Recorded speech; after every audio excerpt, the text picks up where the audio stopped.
Well, I hit the stop button instead of the pause button, so I'll do part two. I'll flip this camera around, show you what I have going on.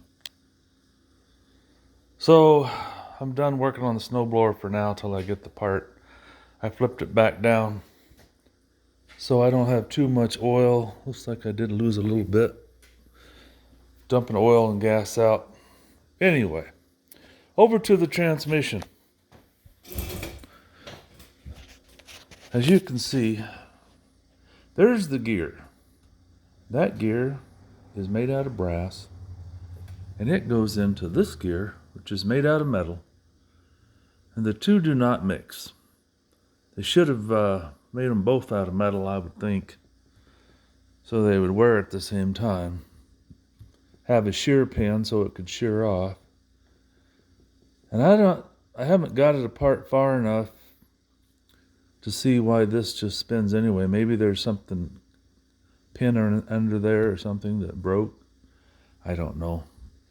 I cleaned up my mess, but you can see by the color there's a lot of brass filings in the oil. It's on the other half of the transmission pan.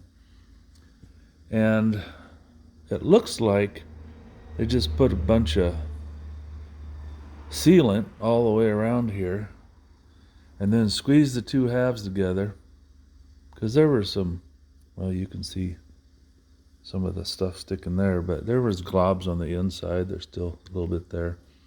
They kind of overdo it. But it looks like there's no way to rebuild this. I'm not sure what holds this in. When you turn that, this turns, but this freewheeling, so there's no way that's going to turn the wheels. And it looks like they put this shaft in. Maybe they built it as they slid this axle in. And I don't know what's holding it in. But it doesn't seem like there's a replacement part for this. You have to buy the whole transmission, which looks like it's going to be about $150. Let me find the transmission part number here. There it is. So I guess originally this number 618049296B was a 6A at the end. And then this transmission, the 618, was replaced by a 918049296A. And then that was replaced by a 9180426B. Now the 6B is about $150 or more. But I found some of the 6As, the 918, for like $50, $75, I think it was. So I'm hoping it's interchangeable. I sent a message to this company that has one to see if they know. Because if it's interchangeable, all it is the previous model. Whether they made any changes in it, like get rid of this brass gear and make it metal, I don't know.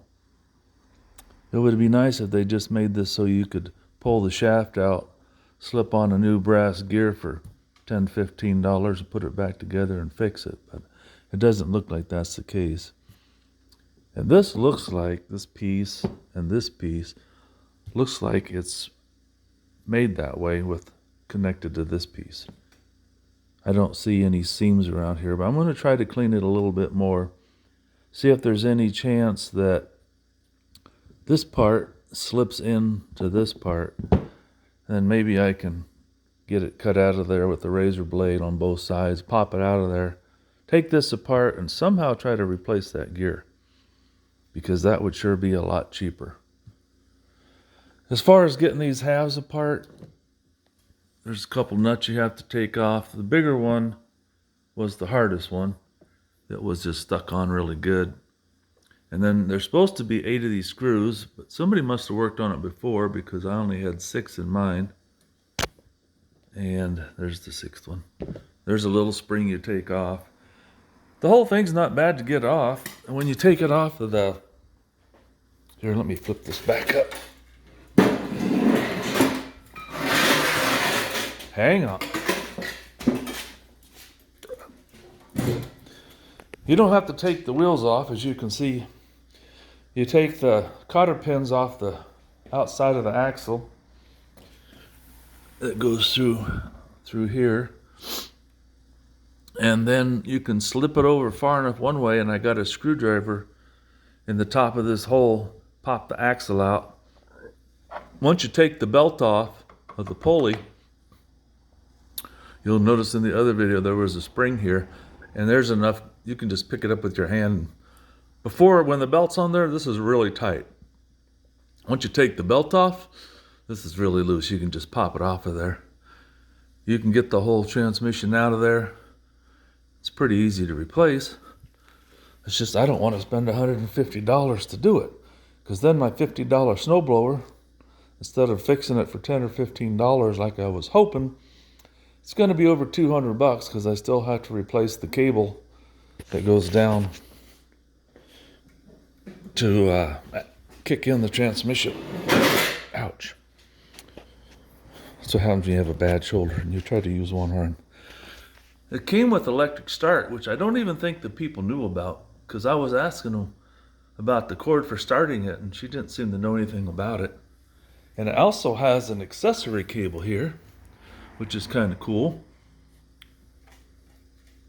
Let's see. Well, I guess from one of the other videos I watched, the guy hooked a headlight up to it, and he put it here on the, clamped it onto the handle so he'd have a spotlight if you wanted to snow blow at night. It's kind of cool. As you can see, even the tracks down there, the guides are not worn that much. The blades work. They still had all their paint on them. It almost looks like a brand new Craftsman. I mean, it's been well taken care of. I changed the oil on it. It's just unfortunate that they designed it with the brass gear that wears out on the steel and you can't replace it. But I'm going to try.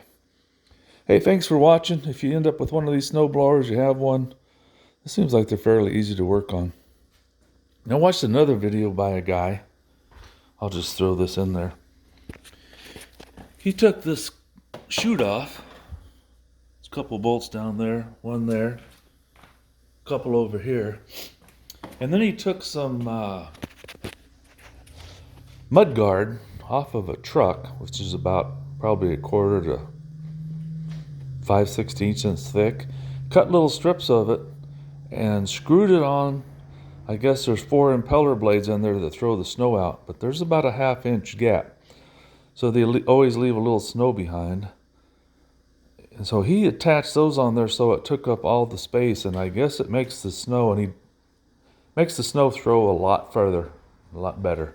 And he does it on a lot of snow blowers. So it's kind of a cool idea. I may attempt to do that when I get it all back together and running. Anyway, thanks for watching. This is a 22-inch Craftsman, but they use that transmission on a lot of snow blowers and I think even lawnmowers, if I remember looking at a bunch of stuff. It just needs to be designed better. Anyway, hey, thanks for watching.